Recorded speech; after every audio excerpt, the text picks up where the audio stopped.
momento, no nos conocemos. Su cara me es conocida. ¿Se va o llamo a mi criado? Es Norma Desmond, de las películas mudas. Era una estrella. Y grande. Pero el cine ahora ya no lo es.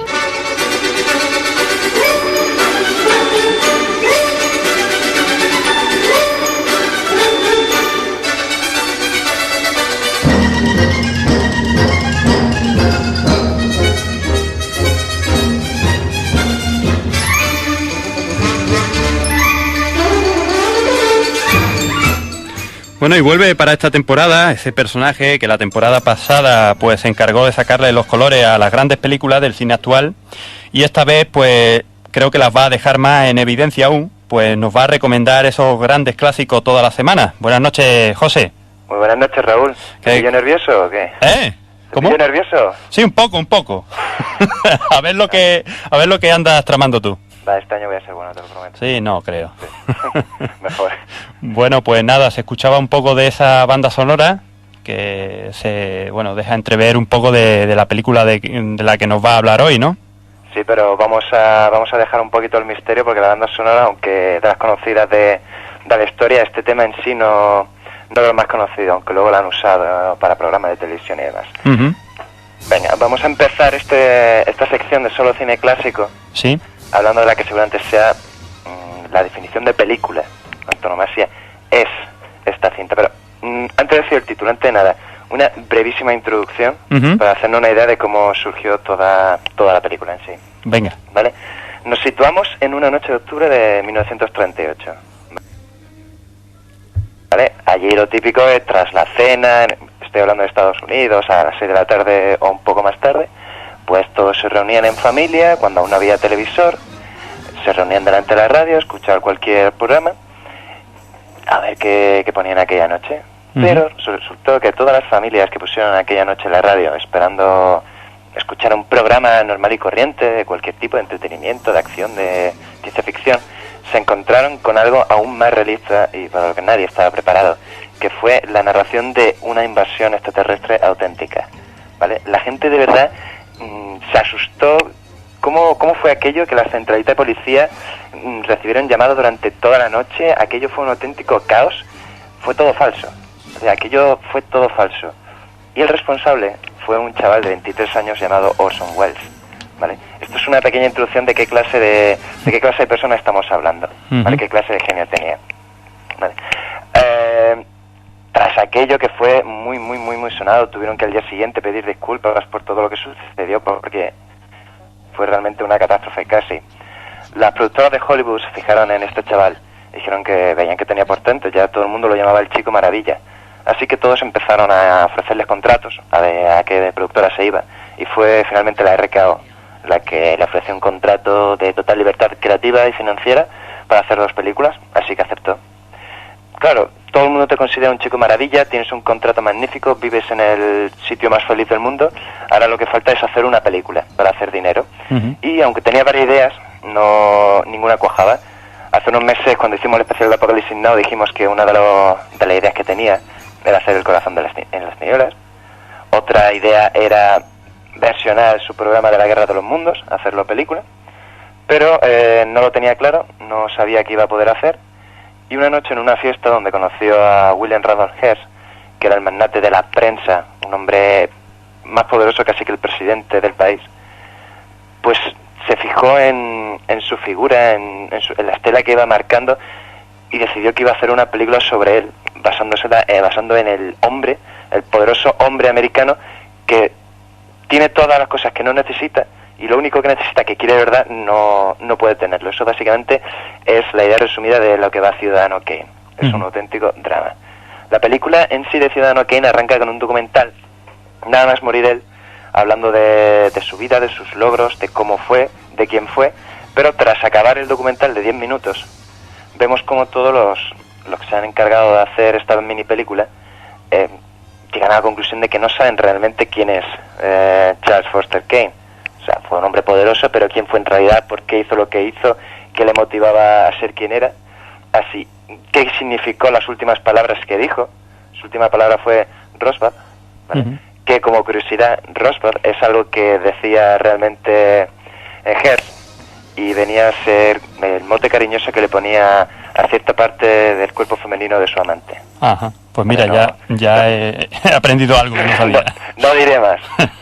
Bueno, el caso es que empieza así la película a modo de flashback, con uno de los investigadores tratando de averiguar, preguntando a la gente que lo conoció quién era en realidad, cómo era, ¿vale? Sin llegar a tener una idea muy clara de quién realmente era. Esto en sí es la historia de la película. El mensaje sí también es muy bueno, muy claro. Pero esta película es conocida por que todo el mundo dice que es una de las grandes películas, la mejor película de la historia. Yo estoy de acuerdo. Uh-huh. Pero quien no la ha visto, a lo mejor la ha oído, está de acuerdo, vale, sin haberla visto, y quienes lo han visto, pues muchos dicen que sí, que es una gran obra maestra, pero no entienden o no saben muy bien por qué. Vale, tú la ves, te gusta mucho, no sabes por qué. Tú lo sientes, pero no sabes realmente por qué es buena. Uh-huh. ¿Vale? Y la gente que opina, hay gente por supuesto que opina que no le gusta, ¿vale? Seguramente porque no la entienden o porque no tienen un gusto malísimo. Pero es bastante sencillo, no es excesivamente complejo el por qué esta película es considerada tan buena. Independientemente del guión, que es una obra maestra, creación del propio Wells y un colaborador suyo llamado Herman Mankiewicz, por el que ganaron los dos el Oscar a Mejor Guión Original. Aparte de esto, la obra en sí es magnífica por ninguna innovación en concreto, pero todo lo que había en aquel momento inventado de técnica de cine lo usaron con una maestría alucinante.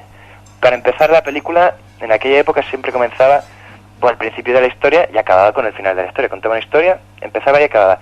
Esta película empieza con la muerte de su protagonista. Y a partir de ahí empiezan a recurrir a los flashbacks para ver cómo fue su vida, ¿vale? Eso en aquella época no era para nada habitual. Luego, aparte, Wells quiso dedicarse por completo al apartado técnico. O sea, contrató un director de fotografía magnífico, decidió que los decorados no tuviesen nada que ver con lo anteriormente visto. Por ejemplo, usó el techo. Anteriormente el decorado tenía suelo y pared, pero nunca se veía el techo. Sin embargo, en esta se ve el techo, lo que da una sensación de profundidad magnífica ante la cámara, algo que jamás se había visto antes. Hizo uso de planos picados y contrapicados también, algo para nada normal, y que permitía presentar al personaje del modo que él quería. Llegado a un punto quería hacer un plano, pero no podía bajar más la cámara, y él la quería aún más abajo, y es que tuvo una pelea con el director de fotografía por eso.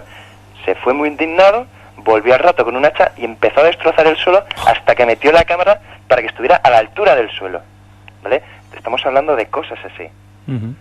Y por esto y muchísimas más cosas, Ciudadano Kane es la mejor película de la historia. Uh-huh. Y por lo menos de la época del cine clásico es magnífica.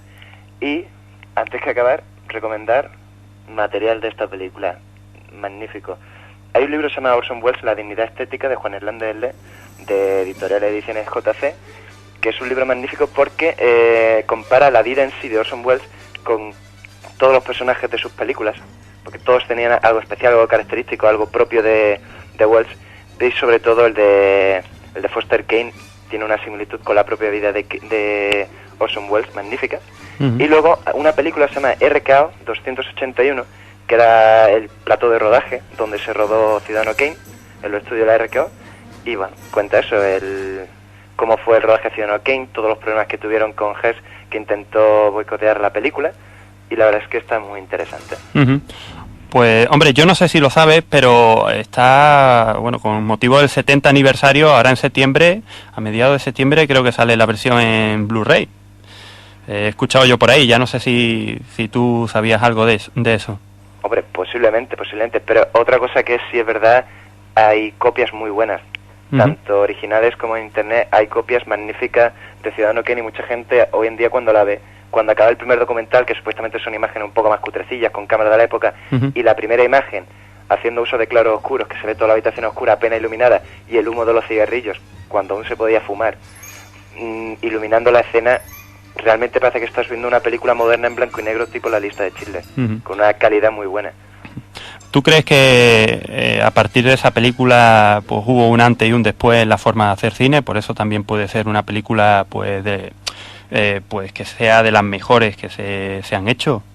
Por completo, porque el que tenga un director tan joven que jamás había hecho una película, que haga un uso de la cámara como el que hizo, un uso de la narración como el que Wells hizo, o sea, aquello motivó a un montón de cineastas siguientes. Y luego además también que por ejemplo el uso de los flashbacks, aunque no lo inventó él, obviamente que no, pero sí empezaron a usarlo más a raíz de eso. O sea, no, Ciudadano Kane es una película que ha inspirado a un montón de artistas. Bueno, José, ¿algo más que añadir? Nada, deseando volver a oírte la semana que viene. ¿Y yo a ti? ¿Y esos Danones? Esos Danones están preparados para ti, de piña. Pues nada, Muy bien, José, pues muchas gracias y la semana que viene más. Hasta luego. Hasta luego.